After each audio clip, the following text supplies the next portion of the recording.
In the name of Allah, the most beneficent, the most merciful. How I became Muslim. It's going to be about 3 years going on this July, being Muslim. And my journey to Islam was an interesting one because before Islam I used to own a nightclub. And I had this nightclub for about 2 years. And I was 21 when I opened the nightclub. And that club kind of led me more towards Islam. What really happened in that club, we were making a lot of money in that club. I was making anywhere from $10,000 to $30,000 a night, easily on a Friday, Saturday night. And I was very young, making a lot of money at a young age. And the first year of the club, we were doing, very well. Everything was going great, making a lot of money. I was spending a lot of money. I was young, I had money, everything was going great. And coming towards the end of that 1 year, going to the next year, I started going through a lot of issues in the club.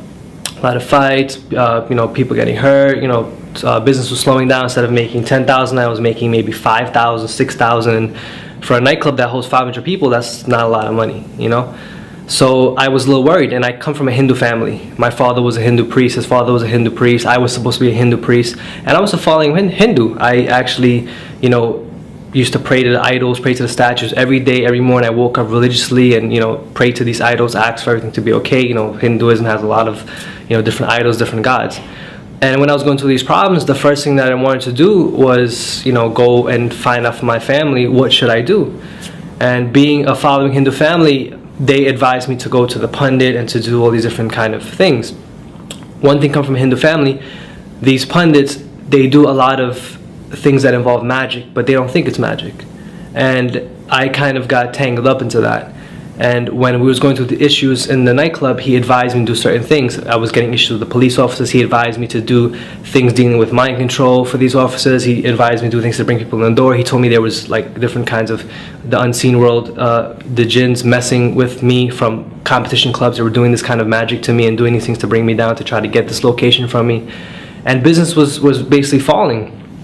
And then when I started doing this magic and all these different things that they were doing, and at the time I didn't know what it was. I thought this was just part of the religion. Business got better.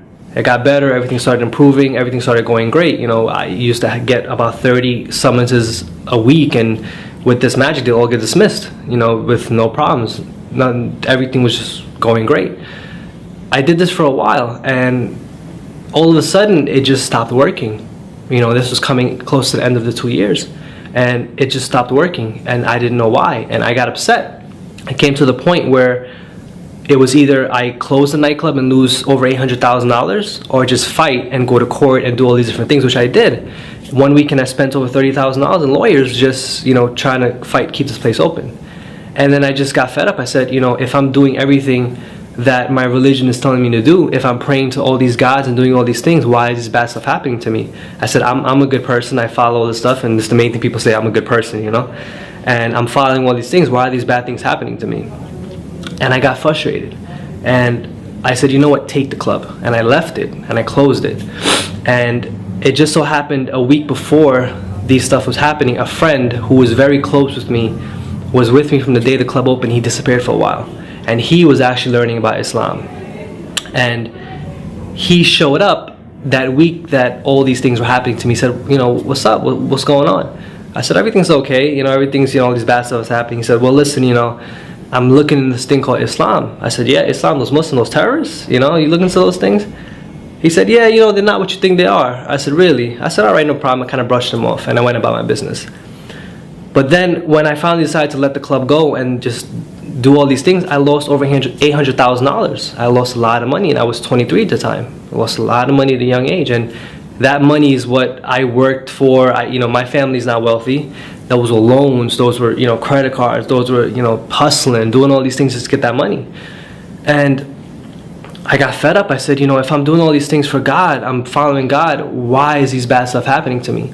For a kid to go from making $10,000, $30,000 a night to be negative, it's hard. And I said, I'm following God, I'm doing all these things. Why did God leave me? And I said, I don't believe in God. That's it. So I started asking questions and say, you know what? If there's a God, I got to find out who this God is. Because right now I don't think there is a God, because I'm doing everything and it's not working.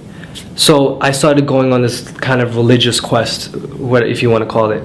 and I started asking a lot of questions. You know, my father had a lot of like Bhagavad Gitas and all these different kinds of books in the house. I started researching them. I looked to Zakir Naik, all these different these da'is and stuff, and I noticed that in Hinduism, even though Hinduism has over 10, 20, 30 whatever gods that they have a god for everything. The scriptures itself, it says God is one, without a shape, without a partner, without anything. These scriptures say this: God has no shape, he has no form, he's a formless supreme being. He has no parents, he has no offsprings. And the Hindu scriptures say that, the Bhagavad Gita, the Upanishads, the Puranas, all scriptures say the exact same thing. But these Hindus, they're following a mythological story. This is what they're doing, and they teach us this, and we grew up with this. This is how I grew up, and I kind of got fed up. I said, okay, if this is not what it is, then what is it? Because I was taught that I'm the greatest of all because I was born a Hindu, and you can't just become a Hindu, you have to be born a Hindu. And I said, okay, if this is not it, let me look Christianity. I said, Christians are cool, they can eat beef, they can eat pork, they can all this stuff's kind of cool. Because I like to eat. So, I thought it was cool. So I looked into it.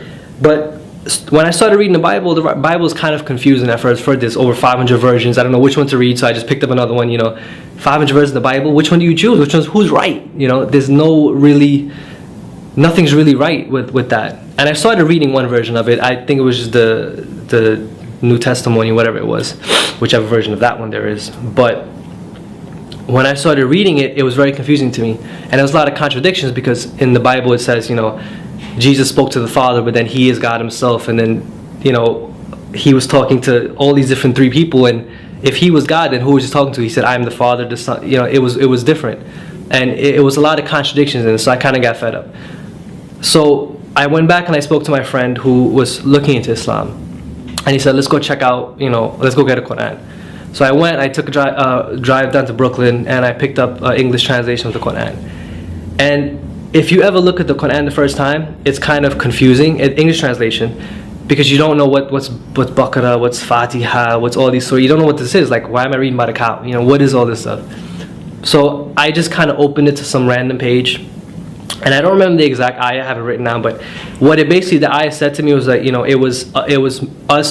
was we who pulled you from the sin in order that you may return to the straight path. If you revert to your sins, we shall revert to your punishment. We shall revert to our punishment. And I don't remember what ayah it was. I think it was Imran, but I'm not sure. But it spoke to me. It says, it is we who have pulled you from the sin in order that you may return to the straight path. If it wasn't for our favor upon you, you would have been in the same fire as them. And these kind of like the context it said. And this is the first thing I ever read in the Quran, and it was just a random page. So I said, wow, what is this? So I started doing research. I started researching the miracles of the Quran, all these different things, and I came across something, called the jinn. And then when I came across what the jinn was, and these unseen creatures, and I figured out what I was doing was wrong. It intrigued me. I said, I didn't know this thing existed, because these pundits were telling you they were unseen beings, and they were, dead people and spirits and all these crazy things. And when I finally learned what it was, I was like, man, that's interesting, and I can't believe I was doing that. And it talked about tying up the knots and all these different things that we were involved with. And I intrigued me, and I kind of decided to start reading more, researching more, and doing all these different things. And one day I just finally decided to take my Shahada. And it's funny, because when I took my Shahada, the day I was going to take my Shahada, for a new Muslim, it's weird, because the moment you're going to take a Shahada, all these doubts come into your mind. I told my father's, he was screaming at me, he was upset, he didn't talk to me. And I was like, should I do this? Like, I'm changing my whole life. What am I going to do? What am I going to do? And it's all these doubts come into your mind. You don't know what you're going to do, if you're doing the right thing. And I said, let me just do it. And I did it, I did it in a different circumstance, in the incorrect circumstance, but I did it. And the time that I did it, it was like it was the best feeling I ever had. It was like the shaitan was coming to me, telling me, don't do it, don't do it. I remember that night, I felt so relaxed, so free. It was like a feeling I can't even explain. And my wife also became Muslim. I was with her before that. She is going to be 2 years Muslim now, this June. And it was funny, from that club, I became Muslim. My wife, she used to work for me at the club, she became Muslim. We had one of the dancers from the club became Muslim, and my friend became Muslim. So all from that bad thing, that pinnacle of sin, cheating people, liquor, drugs, intoxicants, whatever it may be, 4 people became Muslim. And that's my story in a nutshell. There's more details to it, but in a nutshell, that's basically how it happened.